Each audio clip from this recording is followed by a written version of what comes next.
The sun had barely set behind the red hills when the storm rolled in, crawling across the plains like a beast made of thunder. Ethan Cole rode hard through the rising wind, his coat whipping around him, the reins slick with rain. The old trail leading back to his ranch twisted through dry riverbeds now turned to mud, but he didn't slow down. He'd been gone 2 days too long, and something in his gut told him the night wouldn't pass quiet. When he finally reached the ranch gate, the world was painted in gray and gold, the last light fighting the storm's shadow. Smoke curled faintly from the cabin chimney, and his horse shifted beneath him uneasily. There shouldn't have been any fire burning. He slid from the saddle, rifle in hand, boots sinking into the wet earth. The door creaked open, pushed by the wind, and he heard it, the faint, uneven breathing of someone inside. Ethan stepped through, gun raised, and stopped dead. There, near the stove, stood a woman. She was wrapped in a tattered blanket, her dark hair clinging to her face, her hands trembling as she tried to steady herself. Her eyes met his, sharp, terrified, but not the eyes of a thief. She looked like someone who'd run too far and had nowhere left to go. He lowered his gun a little, just enough to speak without threat. "Who are you?" he asked. Her lips parted, voice hoarse and dry.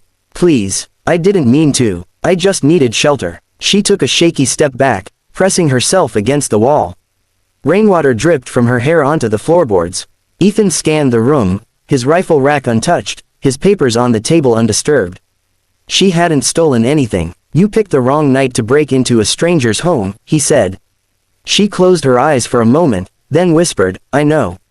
But if I'd stayed out there, they would have found me." He frowned. "Who?" The question hung heavy in the room. She hesitated, then lifted the blanket slightly. Blood had soaked through her side, a dark stain spreading fast. She winced and tried to hide it again. "Doesn't matter," she muttered. "I just need a place to breathe." Ethan's jaw tightened. "You're bleeding," he said, crossing the floor. She flinched as he approached. "Don't," she warned. "Don't take it off. Just do it." He froze, confused. "Do what?" "The bullet," she whispered. "It's still in there." He stared at her, the realization striking like a hammer. She'd been shot, probably hours ago, maybe by whoever she was running from. And somehow, she'd made it across the plains to his ranch, half dead and alone. He set the rifle aside and knelt beside her. "You'll die if I don't," he said quietly. "So you better let me." Her eyes searched his face, trembling between fear and trust, then she gave the smallest nod. "Do it fast." He tore a strip of cloth from his shirt, wiped the wound, and grabbed the iron poker from the fire. The hiss filled the cabin as he heated the tip. She bit her lip, gripping the table for balance. "You ever done this before?" she whispered. "Too many times," he muttered, his voice low, steady. The room filled with the crackle of rain and fire as he pressed the blade in. She gasped, her body tensing like a bowstring. "Don't stop," she cried through gritted teeth. He didn't, not until the metal struck the slug and the blood hissed against the heat. When it was over, she collapsed into his arms, her breath shallow but alive. Ethan sat back, drenched in sweat, his hands shaking. "You're gonna make it," he said, though he wasn't sure if he meant it for her himself. The storm roared louder, the thunder shaking the walls. For a long moment, the two of them said nothing. Then she spoke, voice barely a whisper. "You should have left me," she said. "Whoever did this won't stop. They'll come for me, and anyone who helps." Ethan looked toward the window, where the lightning flashed across the plains. His reflection glared back at him, hollow-eyed and tired. "Let them come," he said quietly. "I've been waiting for a fight worth having." The night deepened into a pitch-black silence broken only by the hammering rain. Ethan set the iron down and poured whiskey across the wound, his jaw locked against her muffled cry. Her face was pale but steady now, eyes glinting with pain and exhaustion.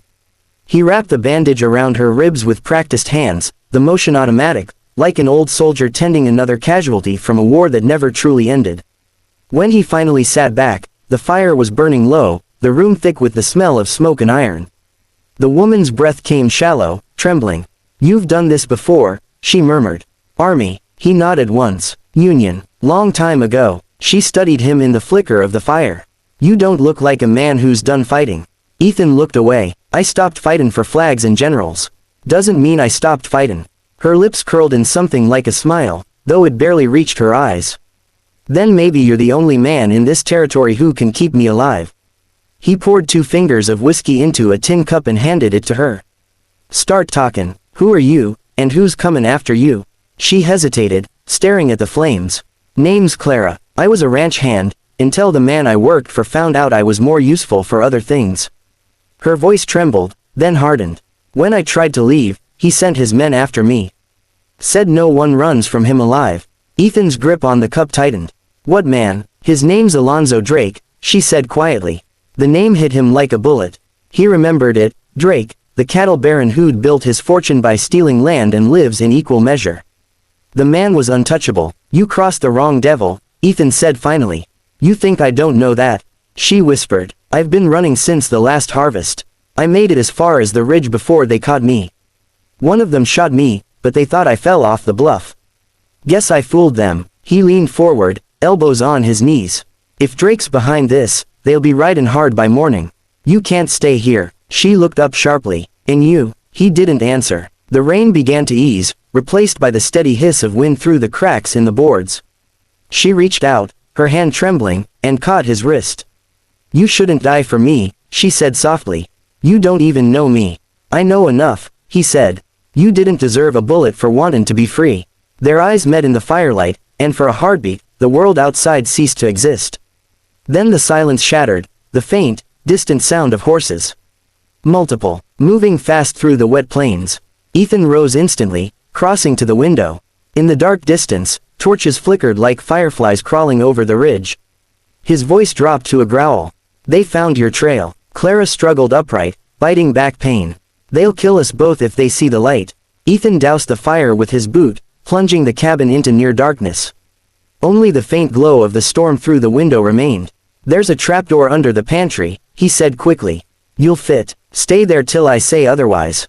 No, she said, shaking her head. You'll need another gun. You can't even stand. Try me. He stared at her, then tossed her the revolver from his belt. She caught it clumsily but held it firm. Fine, he muttered. But when I tell you to run, you run. She gave a tight nod. Outside, the hooves grew louder, the flicker of torches dancing across the wet field. Ethan pushed open the door and stepped out into the wind. The rain had stopped, but the ground steamed under the cold dawn light. 6 riders moved through the fog toward the ranch, their coats long, their rifles ready. Ethan recognized the mark on their saddles, a black stallion's head branded with the letter D. Drake's men. The lead rider stopped near the fence and called out, Cole. We know she's in there. Hand her over, and we'll ride out peaceful. Otherwise, this place goes up in smoke. Ethan stood silent, his rifle cradled in both hands. You boys got a funny notion of peace, he said. You're trespassing on my land. The man laughed. You think this dirt belongs to you? Drake owns half this county. Not the half I'm standing on, Ethan said flatly. The outlaws spread out, forming a half circle around the house. The leader leaned forward in his saddle, a smirk on his scarred face. Last chance, rancher. Step aside. Ain't no reason to die for some whore who crossed her boss. Ethan's eyes went cold. You got 2 seconds to ride off before I turn you into part of the fence. The man spat into the dirt. Suit yourself. The first shot split the silence like lightning. A bullet tore through the doorframe behind Ethan's head, and the night erupted in gunfire.